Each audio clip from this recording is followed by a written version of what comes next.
This video is to help students learn how to use the workplane tool to place shapes on surfaces of other shapes, how to use the alignment tool to center things or line things up, and how to group objects. So I'm going to start a new design here, and I always want to rename it. I'm going to call mine Practice. Now, to show you how to do this, I am going to first pull a dice in. Now, one of the tools that we'll want to know how to use is how to make a shape bigger in multiple directions, in all the directions at the same time. Right now, if you wanted to make this bigger, right now it's 16 millimeters in each direction. Let's say I wanted to make it 40. I would have to pull this out to 40 in this direction, and then in this direction, and then in the up direction, and that's a lot of extra work there. But there is an easier way, so I'm going to undo those three actions, and this time I'm going to grab by the corner here, and while I'm making it bigger, I'm going to hold down the Shift button, and this will make it larger in every direction at the same time. All right. So now we have a larger one. Now let's say I wanted to put some writing on the top of this.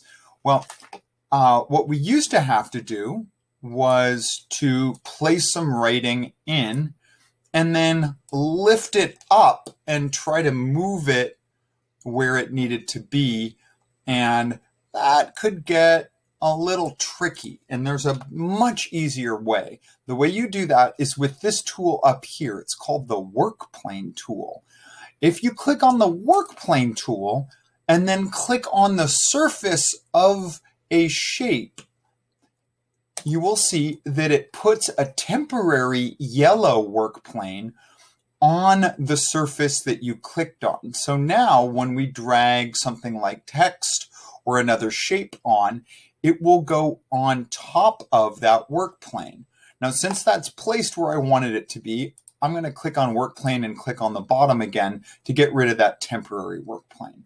So now I can look at it from the top and shrink this down, have it say something like happy, and shrink it down so it'll fit somewhere near the middle here. Now, I'm not even going to try to center this thing, because the next skill you'll want to know is how to line this up so it centers on the dice. So to be able to do that, you have to select multiple shapes. So you want to select both those shapes at the same time.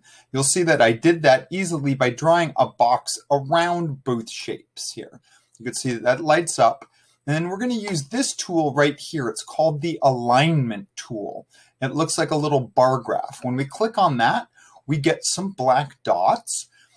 These dots line things up left to right. So I'm going to click on the middle dot to line it up left to right. And then these three dots line things up front to back. I'm going to click on the middle one to center it front to back. There is a third set of dots that's top to bottom. I don't want that word in the very center of the die, so I'm going to leave it on top there.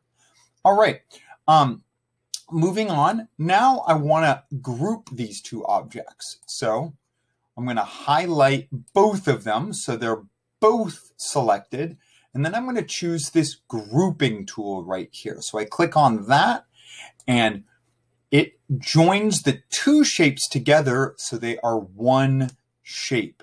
Now you'll notice we lost the color of the letters. The way we get the original colors back is on this new group shape. We could click on the color here, and we could turn on multicolor, and then that'll work there. If for some reason you want to ungroup a grouped object, you could click on ungroup right here, and you'll get the two shapes back. And then you can highlight them and regroup them so they're one shape again, turning on multicolor. Hope this helps.